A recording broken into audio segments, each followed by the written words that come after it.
Hello everyone and welcome to The Good Old Gamer, the channel where we cut through the marketing BS, look at new and old technologies to figure out what makes the most sense for you.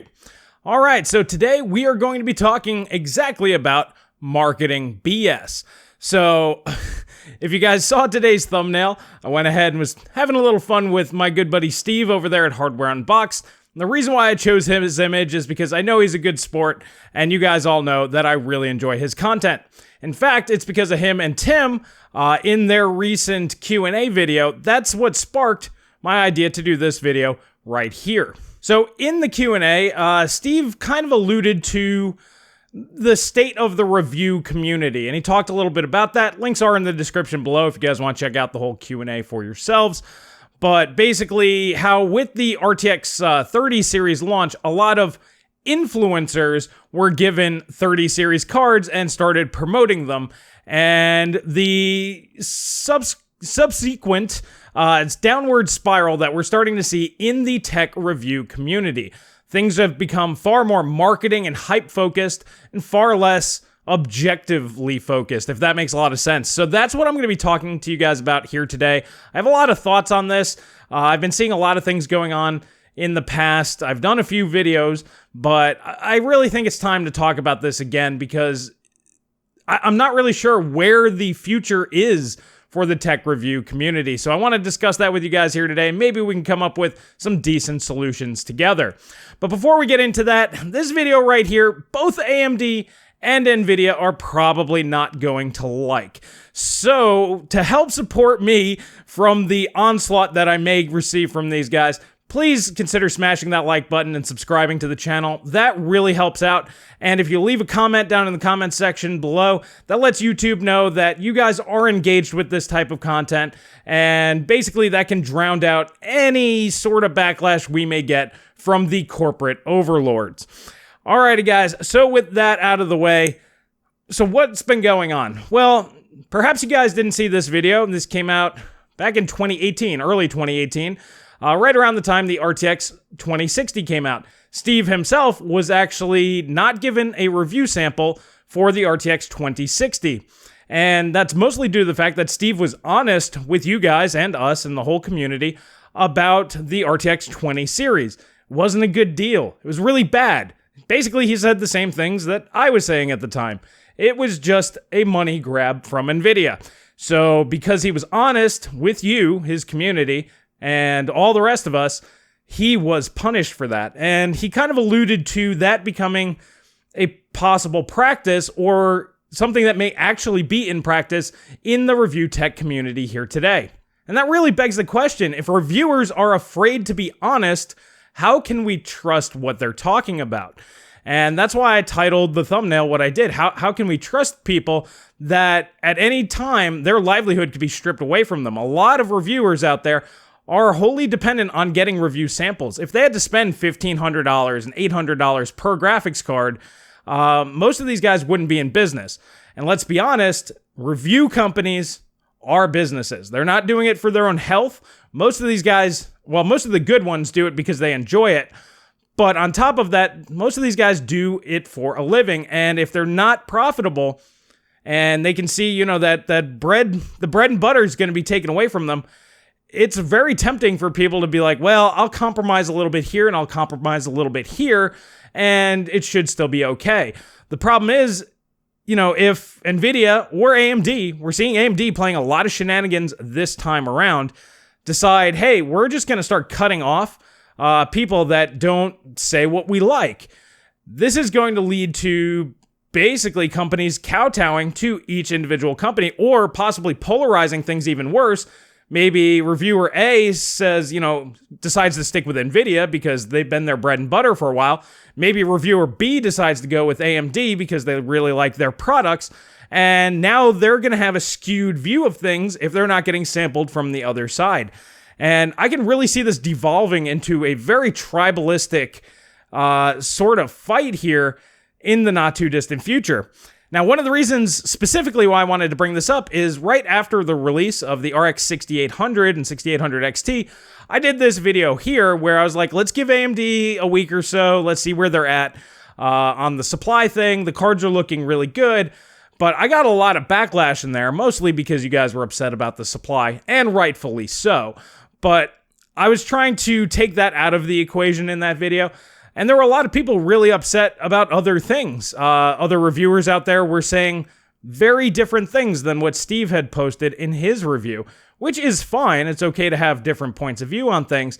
But then I would go and check out what those reviewers had said, and they were being unfairly harsh, and even sometimes going negative on things that none of the other reviewers out there had gone negative on. Now, I don't want to name specifics, and I'm not going to call anybody out. If you guys want to hear that kind of stuff, check out the Techonomics podcast. Link is in the description below. Paula and I are usually a little bit more liberal there, or catch me on the Saturday live streams. I'll usually be a little bit more open and honest about that kind of stuff. With these main videos, I'm not trying to call anybody out. I'm just talking about a big picture problem that I'm starting to see forming, and this has been coming for a while now. So you might be asking, it's like, hey, Chris, well, you're a big YouTuber and you do all this kind of stuff.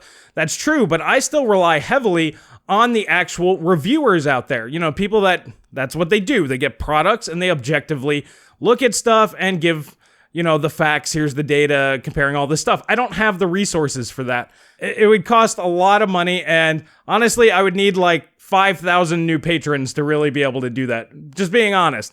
If you guys want to see me do that, I'm going to need about 5,000 of you guys to sign up for Patreon, because it's very expensive. You know, 5 to 10 grand a month in product. That's a lot of money. Nobody's going to sample me because I'm blunt. I'm more blunt. Steve is honest in Hardware Unboxed, but he's very nuanced. He's very classy about it. I'm more like hitting somebody over the head with a brick.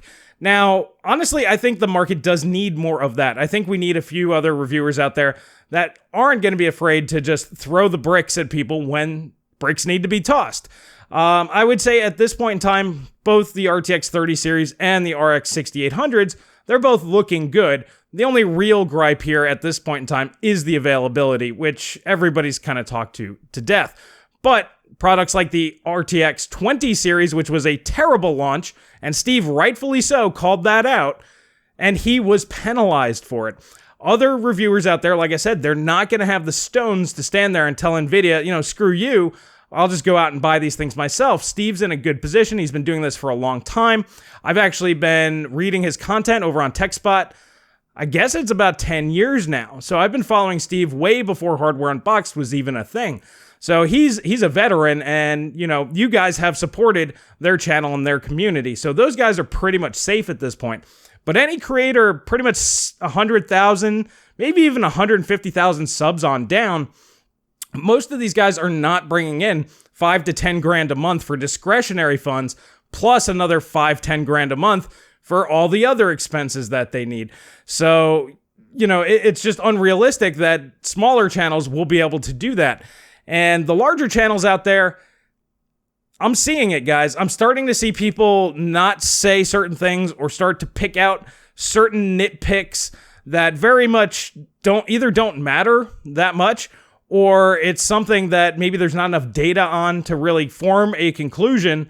And for example, like RTX performance and ray tracing performance, I mean, you know, we don't have enough games that are optimized for AMD for any real conclusion to be drawn about ray tracing performance on RDNA 2. Like I said, Steve did 2 benchmarks, Shadow of the Tomb Raider and Dirt 5. Shadow of the Tomb Raider, not optimized. Dirt 5, AMD optimized. And it lost in Shadow of the Tomb Raider, and it won in Dirt 5. So to me, I'm like, okay, it's kind of like it could be just as good as Ampere, maybe a little worse. We don't know. But until we have more data, there's really no conclusion that anybody can gain from this. But a lot of reviewers out there wanted to beat AMD over the head over its ray tracing performance. Meanwhile, no games, besides like Dirt 5, have been designed with AMD and ray tracing in mind. Now, there's also Watch Dogs Legions, which just came out, and you guys might be like, well, that's on console, it should be optimized. Well, that's also an Nvidia-sponsored title. This is also a brand new game, or it's an old engine, new game on new hardware, so it's obviously not going to be optimized that well. Much like Assassin's Creed Valhalla, not really optimized for the new hardware just yet. So I wouldn't even say that that one would count. And even Dirt 5 you can dismiss. It's not really as optimized as it could be for AMD hardware. So I'm just using this as an example. I'm not saying that AMD is going to have better ray tracing, although long term I think that they probably will, but that's just my speculation. There's clearly no data to say definitively one is better than the other. And to say that just because some old games from 2018 run better on Nvidia hardware when they're Nvidia-sponsored titles designed to run on Nvidia, and to me, that just doesn't scream objective. Most of these guys out there that have been doing this for a long time, they understand how the software works. They understand that development cycles take a while. Once new hardware comes out, it's usually about 2 years before software catches up. And that's only on the consoles. On PC, it's usually like 5 years before software catches up to the hardware. I mean, if you guys notice, we're just now starting to get like Ryzen optimized games. And Ryzen's been out for almost 4 years now. So yeah, so that it takes a long time for software to catch up to hardware. Now, after seeing all of that, my reaction, I actually do have a contact at AMD, and I wrote a pretty nasty email because I got, like I said, a lot of negative feedback on my video, which I basically just used Steve's numbers, which I felt were fair and balanced, and I gave a fair and balanced impressions. You know, I looked at the data, let you guys know how I interpreted it, and like I said, I'm like, it could be better, could be worse. We don't have enough information on ray tracing. Looks like the regular performance is great. The 6800 XTs matching or beating the 3080 at 1440p. It's beating everything at 1080p. And with the smart access memory, it's pretty much going to be a wash at 4K. Without smart access memory, the 3080 is a little bit faster at 4K. So overall, I mean, that's pretty impressive. Beats a 3090 in some things and matches a 3080 in others. That was basically my impressions there, but I got beat up really hard in that video for things other than the availability. Like I said, I tried to push that to the side. So anyway, I emailed my contact at AMD and I'm like, what the hell are you guys doing? Because I saw some of these other reviewers, I'm going to use the quotations, like I said, being unnecessarily harsh and unbalanced is basically the best way to put it. They were being unbalanced in their reviews. And I'm like, why are you sampling these people? You should never sample somebody who does not give you a balanced review, especially if it's overtly skewed. I mean, sometimes people are going to have some personal biases. That's just going to be natural. And there are a few people like Linus, no matter what, he's too big. You have to sample him. He reaches way too many people. But I'm talking about anyone sub 1 million subscribers that aren't helping you out. They're actually hurting your product and your product launch. I wrote a nasty gram to AMD. I'm like, you can't be doing this because Nvidia wouldn't put up with this crap. And that's when I was like, that's not the right answer here. I mean, it is technically from a business perspective, if your competition will basically cut off anybody who doesn't say nice things about them, you have to do the same thing. You can't be sampling people that are putting out a negative perspective on your products. Otherwise, you have negative press and positive press. Meanwhile, the other company only has positive press for the most part. And that's just an unbalanced fighting condition, you know, with another company. And considering AMD's the underdog, they're really doing themselves a disservice. So I was like, wow, I'm basically saying fight dirty. You have to fight dirty. And Steve's basically saying that's kind of what he's seeing, unfortunately, starting to take over the market. He mentioned influencers getting products now over reviewers. I mean, my buddy Celso, he's a smaller channel, but he's over 100,000 subs. AMD sampled him with the 6800s, but Nvidia doesn't give him a single thing. And that's because Celso would be perfectly blunt and honest with you guys about how that would turn out, that he would give you an honest perspective on those products.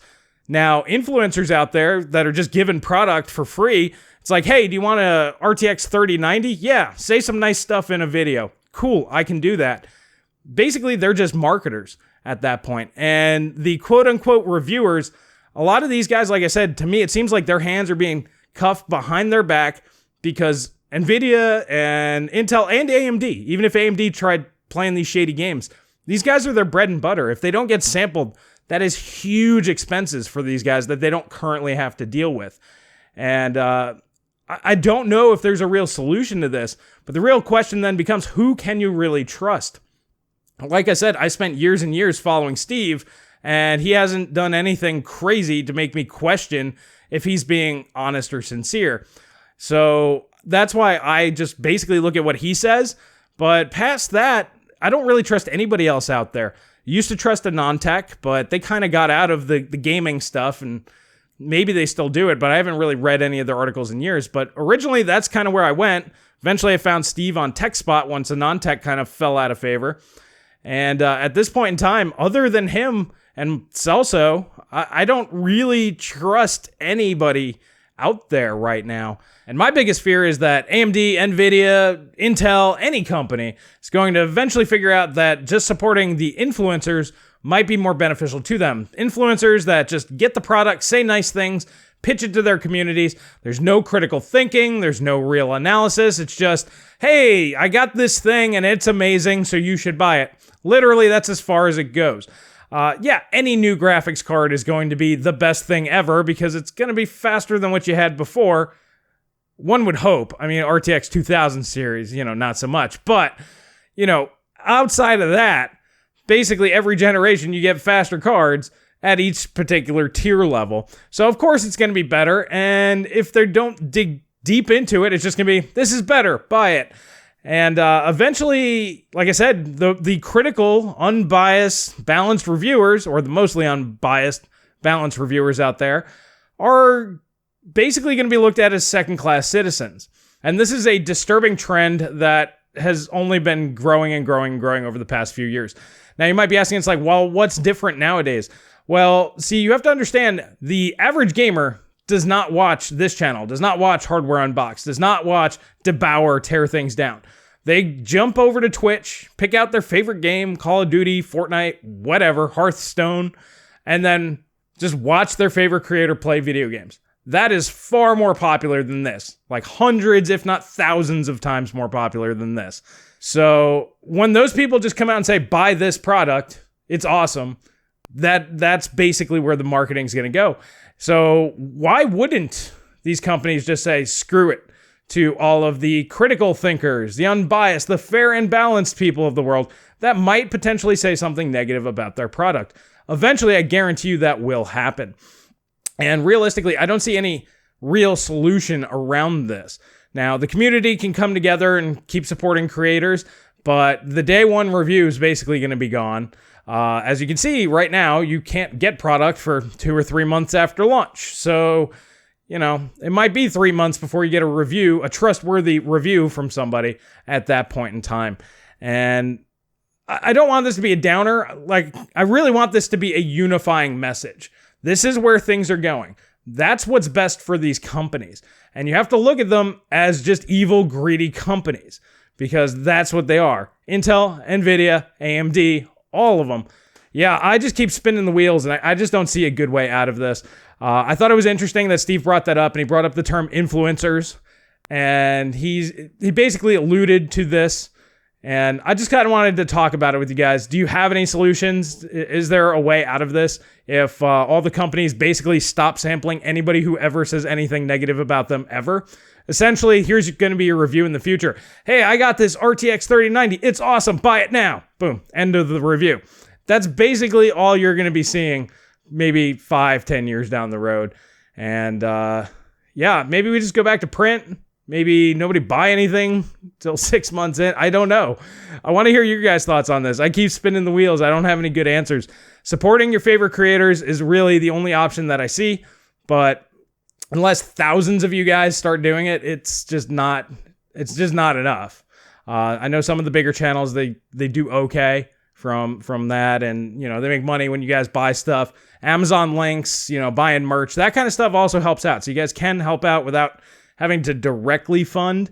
So yeah, same thing like with me. Always got my Amazon store down below. So if you're like, hey, I want to buy something on Amazon, you want to help me out, you could do that. Same thing with any of your other favorite creators. Everybody uses Amazon, and with everything going on in the world, everybody's buying from Amazon.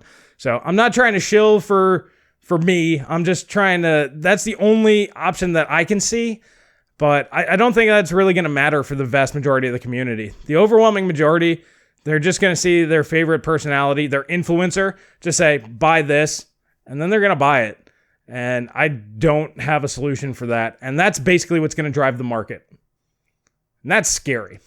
Well, alrighty, guys, I didn't want to leave it on a downer mark, but I wanted to unify. I don't care if you're an Nvidia guy. I don't care if you're an AMD guy. I don't even care if you're an Intel guy.